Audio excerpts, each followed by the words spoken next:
Sa kabila ng pagiging abala sa mga pulong sa kanyang official visit sa Washington DC sa Amerika, nakatutok pa rin po si Pangulong Ferdinand R. Marcos Jr. sa sitwasyon dito sa Pilipinas dahil sa mga pagbaha dulot ng walang humpay na pag-ulan. Sa kanyang mensahe, tiniyak ng Pangulo na nakaalerto ang lahat ng ahensya ng gobyerno para agad na matugunan ang pangailangan ng mamayan.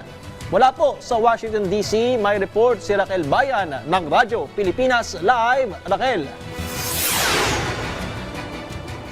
Patrick, sa kabila ng pakikipagpulong sa matataas na opisyal ng Estados Unidos bilang bahagi ng official visit sa Washington DC, si Pangulong Ferdinand Marcos Jr. nakatutok pa rin sa pinakahuling sitwasyon sa Pilipinas kaugnay sa mga nararanasang pagbaha at pag-ulan sa bansa.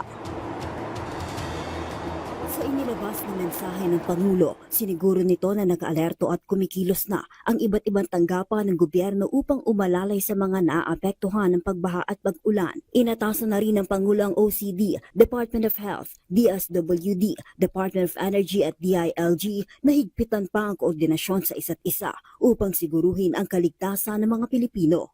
Ang mga relief goods ay nakahanda na, idinideliver na doon sa mga area na nangangailangan.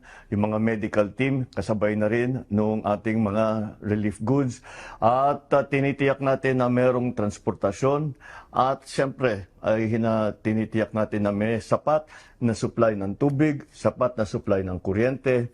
At lahat ito ay para sa pangangailangan ng mga naging biktima nitong pagbaha at malakas na ulan. Kasabay nito, tiniyak ng Pangulo ang kahandaan ng transportasyon para sa pag-alalay sa mga mangangailangan, gayon na rin ang sapat na supply na tubig at kuryente. Nandito kami lagi upang magbigay ng lahat ng serbisyo na kailangan sa harap ng hamon ng climate change. Siguraduhin natin mas lalo pang mapalakas ang kakayahan ng pamahalaan na tumugon sa ganitong klaseng sitwasyon. Payo ng Pangulo sa publiko, makinig at sumunod sa abiso ng mga otoridad para sa kanilang kaligtasan. Pakiusap ko lang po sa inyo ay pakinggan nyo po ang mga sinasabing advisory ng inyong LGU, ng national government at pakisundan lang po para naman matiyak natin na hindi kayo malagay sa alanganin.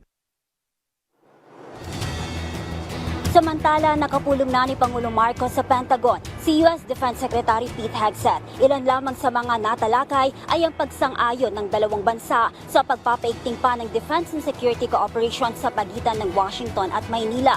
Nagpahayag naman ang commitment ng Amerika sa pagpapatupad ng Mutual Defense Treaty sakaling kailanganin ng pagkakataon. Habang ginamit rin ni Pangulong Marcos ang pulong upang magpasalamat sa assistance ng Estados Unidos, partikular sa tulong nito sa AFP Modernization Program sa balikatan exercises kung saan ayon sa Pangulo natututo ang militar ng Pilipinas mula sa karanasan at kakayahan ng militar ng Amerika. Habang nagpasalamat rin si Pangulo Marcos sa patuloy na pagsuporta ng US sa pagharap ng Pilipinas sa mga hamon sa loob at labas ng bansa.